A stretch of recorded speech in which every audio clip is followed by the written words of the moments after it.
looking to the influx and enlargement of slums and crossing the boundaries of Mumbai,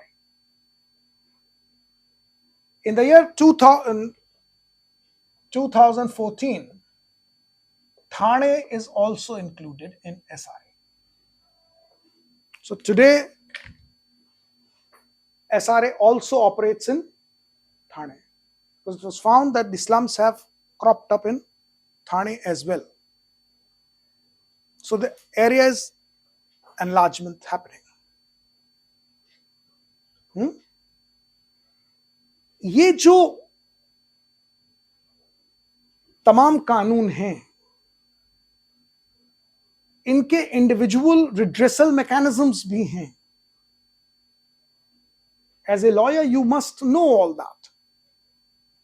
लेकिन इसके बावजूद भारत सरकार को भी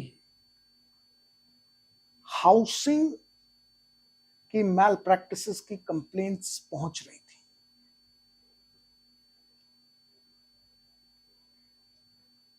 It was not limited to the malpractices happening only in Mumbai or the surrounding areas.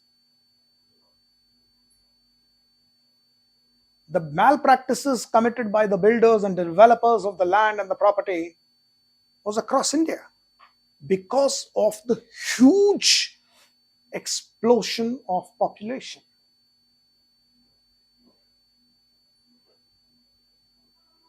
Bharat की population explosion इतना ज्यादा हो गया कि हाउसिंग प्रोवाइड करना कठिन हो रहा है. Even with the private players into operation, when the prices are rising, that means the demand is more than the supply. जब भी किसी चीज की सप्लाई ज्यादा होती है, डिमांड कम होती है, तो प्राइसेस गिरते हैं. लेकिन अगर डिमांड ज्यादा है, सप्लाई कम है, तो प्राइसेस शूट अप. तो you pay through your teeth to purchase a property, that too neither land is yours, now the sky is yours, somewhere in between you are stuck and you paid through your nose. इस सबके बावजूद अगर आपको पता चले कि आप पूरे जीवन की कमाई देकर जब एक फ्लैट खरीद रहे हैं, उसमें भी ठगे गए, उसमें भी आपके साथ बेईमानी हो गई, तो कितना दिल जलेगा. ये खबरें भारत सरकार तक पहुंचने लगी,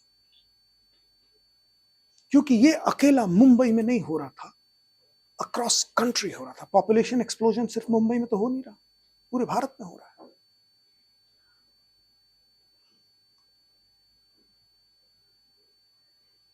तो भारत सरकार ने भी इसका नोटिस लिया और भारत सरकार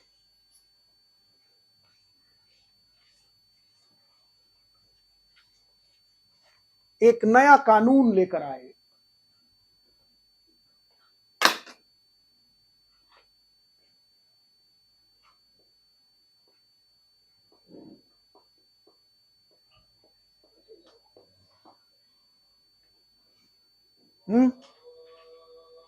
What was this new law? Real Estate Regulations Act.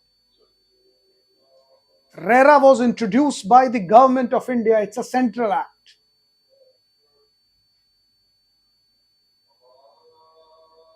To curb the malpractices of these builders and developers.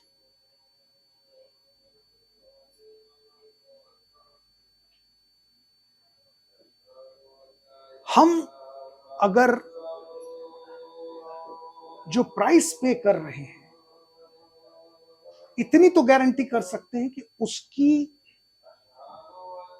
बदले में बेईमानी ना हो. उसके बदले में जो हमने ऑप्ट किया है वो चीज तो मिले। इसलिए ये RERA is a central law, but as far as the statute is concerned, it's a central statute, but with an option given to each state to make their respective rules. तो इस सेंट्रल स्टैट्यूट में हर state को option दिया गया है, और उसी option के तहत महाराष्ट्र ने जो रेरा रूल्स बनाए उन्हें हम कहते हैं MahaRERA.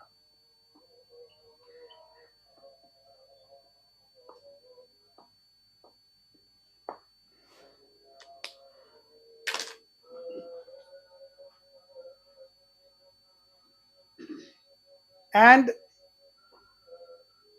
Maharera is working very well.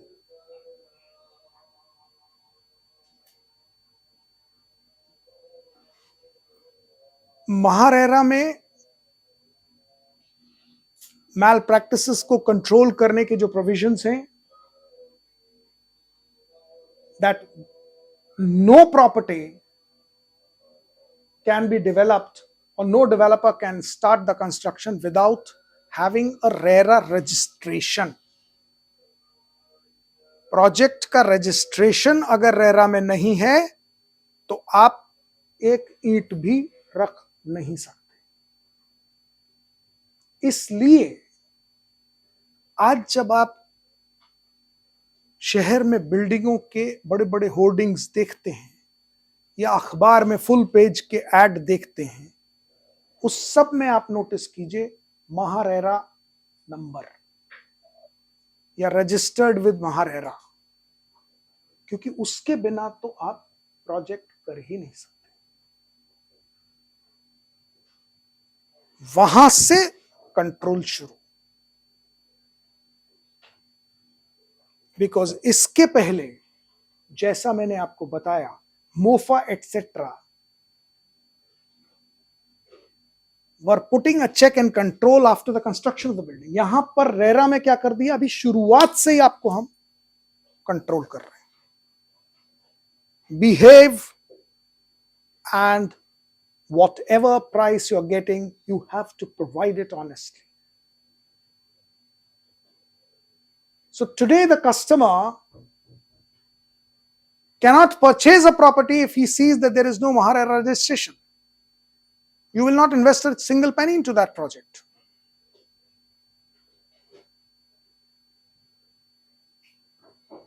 The construction cannot go on. It is the RERA which has a provision that the booking amount which is collected from the customers, buyers of the flat purchasers, आप जो पैसा collect करते हैं, that has to go in a separate account. और उस account का जो outgoing है 75% of it must be utilized for that project for which you have collected the money. पहले क्या होता था, बिल्डिंग लॉन्च की, बुकिंग्स आई, बुकिंग अमाउंट आया, उस पैसे से दूसरा लैंड खरीद लिया, वहां पर एक प्रोजेक्ट लॉन्च किया, वहां से प्री बुकिंग बुकिंग ये सब कलेक्ट किया। अब ये पहला डोलड्रम में है, ये बन ही नहीं रहा। Now all that is under check by bringing RERA. RERA also has its own adjudicating authority, where one can lodge a complaint directly to an adjudicating authority that how the date of possession has crossed, or if substandard material has been used for construction, if the promised area is not given, multiple, मैं तो आपको example दे रहा हूं. And I'm not going too much into RERA because I've been told that you've already been explained about RERA. So these statutes, beginning from MRTP 1966 to RERA 2016, a lot of development happened into the property circuit.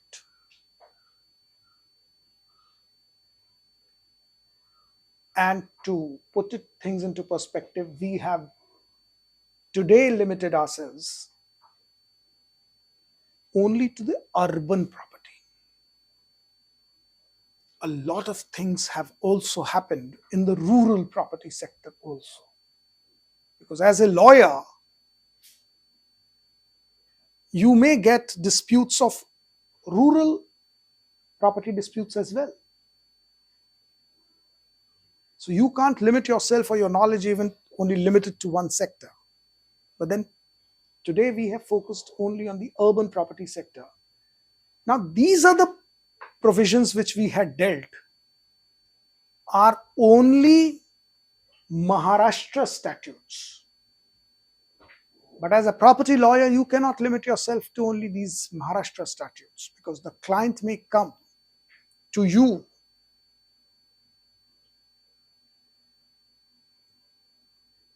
even for a DDC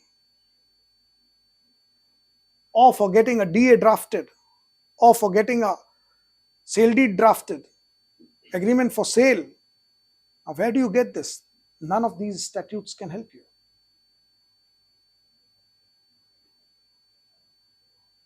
So there you have to fall back upon the central legislations. And there, the utility for you would be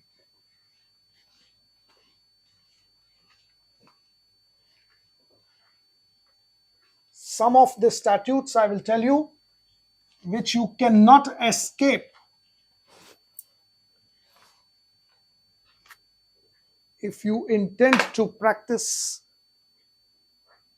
as a lawyer into the property sector or the civil statute. You can't escape some of the statutes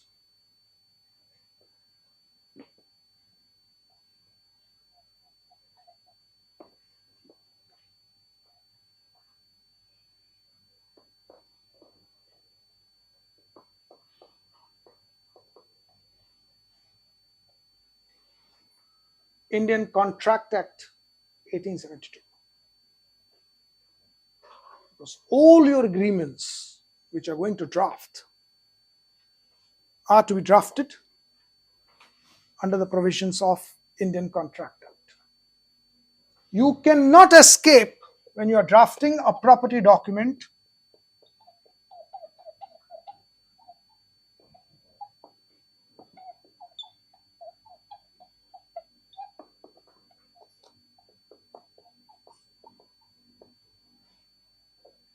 Transfer of Property Act. Transfer of property deals with inter vivos property dealings, and then it gives the areas through which the property can be transacted. Either it is sale or it is lease, mortgage, gift, exchange, whatever. The pattern may change, but it has to fall in either of the category. The property is transacted, it has to come under Transfer of Property Act. Then very important statutes. If you are transacting into property, then for each contract, two things are very important. You have to have stamp duty paid to the state government. अगर आप transaction property का कर रहे हैं तो government को tax चाहिए, क्योंकि हमारी गवर्नमेंट को अच्छा नहीं लगता इतने रुपए कमा लिए आपने कि आप प्रॉपर्टी खरीदना चाह रहे हैं, इतनी आपकी हिम्मत, लाओ हमारा हिस्सा। सरकार को अपना हिस्सा चाहिए। सारा ट्रांजैक्शन आपका, बेचने वाला प्रॉपर्टी कोई, खरीदने वाला कोई, किसी की जेब से जा रहा है, किसी की जेब में यार सरकार, इधर हमारा हिस्सा, उस हिस्से को हम कहते हैं स्टैंप ड्यूटी। सो कोई स्टेट है जहाँ पे स्टैम्प ड्यूटी नहीं है या बहुत कम है? ये थोड़ा इनका कुछ इलाज कराओ, ये लगता भारत में अभी अभी आए हैं। ये लगता वही नहीं, प्राचीन नहीं, ये वो एप्पल ऑर्चर्ड के किचन वाले हैं। हाँ, अनिल को दवाई वाई खिलाओ, पानी पिलाओ, क्या बोल रहे हैं? हाँ? प्रॉपर्टी खरीदो या नहीं खरीदो, हिस्सा देते जाओ। अब तो गिफ्ट टैक्स पे भी ला दिया है, गिफ्ट मिल रहा है तो भी लाओ, थोड़ा हमको भी गिफ्ट दो, सब गिफ्ट तुम्हें ही मिलेगा क्या? So the Maharashtra Stamp Act 1958 comes into operation, which is very important. Schedule 1. Schedule 1 में आपको प्रॉपर्टी के डिस्क्रिप्शन और उसके कंपैरेटिव स्टैंप ड्यूटी कितनी लगेगी वो मिलता जाएगा। 2017 में इसका अमेंडमेंट हुआ, अभी 2022 में फिर अमेंडमेंट हुआ। कोविड के टाइम पर गिरा दिया था सरकार ने क्योंकि ट्रांजैक्शन नहीं हो रहे थे, तो आप खरीद पाए ना खरीद पाए, सरकार की आमदनी कम हो रही है, सरकार गिरा दिया रेट, माल बिक नहीं रहा, अभी फिर से इंक्रीज हो गया है। तो अमेंडमेंट होते रहते हैं स्टैंप ड्यूटी में। 2017 में मेजर अमेंडमेंट हुआ था, फिर अभी 2022 में फिर अमेंडमेंट हो गया है। और आपको जान के आश्चर्य होगा कि इस समय मुंबई का जो रेट ऑफ स्टैंप ड्यूटी है प्रॉपर्टी ट्रांजैक्शन का, it is lower than Pune. तो ये भी क्या बस ऐसी, हाँ, अद्भुत चीजें बता रहे हैं हम आपको, आश्चर्यजनक। 6% हो गया। यस, 6+1 और ना 6, 5+1, तो यहाँ पे तो 5 है, यहाँ 5 है। 5+1 है मेट्रो सेस 1। वहां पर ट्रांसपोर्ट चार्जेस ये वो सरचार्ज मिला के पुणे का ज्यादा है, इवन और भी तमाम नागपुर वगैरह का भी ज्यादा है। मुंबई को अभी क्योंकि there is a slack in the property rates, तो थोड़ा गिरा दिया है, फिर बढ़ जाएगा जैसे ही सरकार को लगेगा कि फिर बिक रहा है माल, तो बढ़ाओ बढ़ाओ, निकालो, हिस्सा दो, बढ़ता घटता रहता है। Mumbai is one of the unique cities जहां पर मुंबई में अगर आप एंट्री करें तो उसके लिए भी टोल टैक्स है, और आप कहें भाई थक गए चलो ले जा रहे हैं तो एग्जिट का भी टैक्स है। आप निकल सकते हैं क्या? खबरदार, आए थे ना, सांस ली ना, जाना चाहते हो चलो और लाओ, जाइए, आप कहां जाएंगे, फिर आएंगे और फिर दीजिएगा। एक दिन में 5 बार एंट्री एग्जिट कीजिए, 5 बार दीजिए, है कि नहीं? किसी और शहर में देखा है ये चमत्कार? नहीं देखा है तो घूम के आइए हिंदुस्तान में। ये मुंबई है जो आपको कहती है सांस लेने वाले हो, अंदर आ रहे हो, टोल टैक्स लाओ, ले ली सांस, जा रहे हो,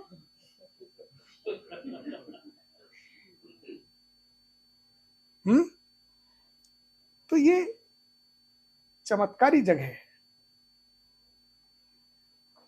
इसके अलावा एक और इंपॉर्टेंट है स्टैट्यूट है रजिस्ट्रेशन एक्ट।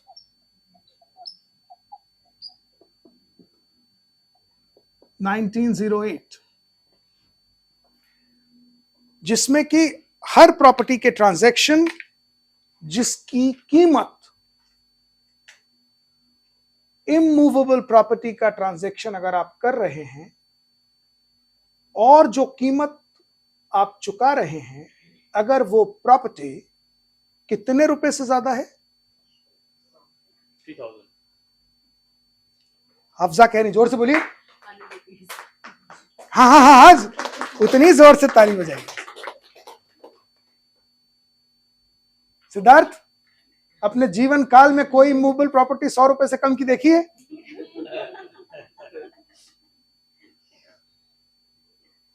कितना खूबसूरत कानून है हमारे देश का। हम लिमिट दे रहे हैं, ऐसा नहीं सबसे नहीं लेंगे रजिस्ट्रेशन से, जो भी 100 रुपए से अधिक खरीदेगा हम सिर्फ उसी से लेंगे। अब भारत सरकार इस कानून के माध्यम से आपको चुनौती देती है कि ढूंढ के लाओ 100 रुपए से कम की कोई लैंड हो तो है क्या? कोई हफ्ता खरीदी है आपने आज तक 100 रुपए से कम की? और 100 रुपए से अधिक है तो रजिस्ट्रेशन कंपलसरी है under section 17 of the registration act 1908. It's a mandatory provision. If the document is exited before a particular year or after a particular, was there a अरे dividing भाई साहब, ये है ना डिवाइडिंग लाइन। 08, yeah. तो उससे पहले प्राचीन काल में आप करते थे तो तब आप बचे हुए थे, लेकिन अब नहीं। हालांकि स्टैंप ड्यूटी में जो मैंने कहा 2017 के बाद कुछ चेंजेस लाए गए थे, तो उसमें कुछ एरियाज में उन्होंने एग्जेम्पशंस दिए। जैसे महिलाएं प्रॉपर्टी खरीदती हैं तो उन्हें थोड़ा एग्जेम्पशन मिलता है, अगर बुजुर्ग लोग खरीदते हैं तो उन्हें एग्जेम्पशन मिलता है। लेकिन मेरे हिसाब से देखिए, ऑब्जेक्टिव तो ये है कि they want to encourage ladies to purchase property, they want to encourage the elders to have property. But the problem is of succession. And then there are, the moment you go for succession, there are several other expenses. तो चाहे इधर से घूम के जाओ, उधर से घूम के जाओ, अगर आपने हिम्मत की कि आप अपने आप को स्मार्ट समझ रहे हैं तो भूल जाओ, स्मार्ट तो गवर्नमेंट ही है। इसलिए बेहतर यह है कि आप सरेंडर्ड रहिए। जी हुजूर, कितना देना है बताइए, दे देंगे, ठीक है। स्टैंप ड्यूटी पे कीजिए, registration charges up to rupees 30 lakhs is 1% of the valuation of the property.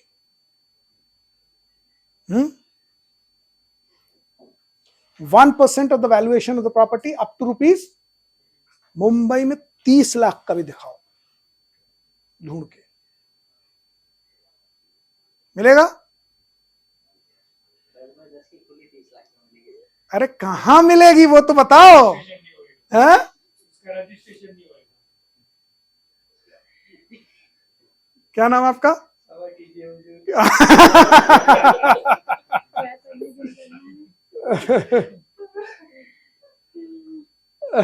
So 30,000 is the maximum registration fees, right? That is beyond 30 lakhs. If the property value is beyond 30 lakhs, then the cutoff is 30,000. अगर 30 लाख से कम है तो 1% of the property price.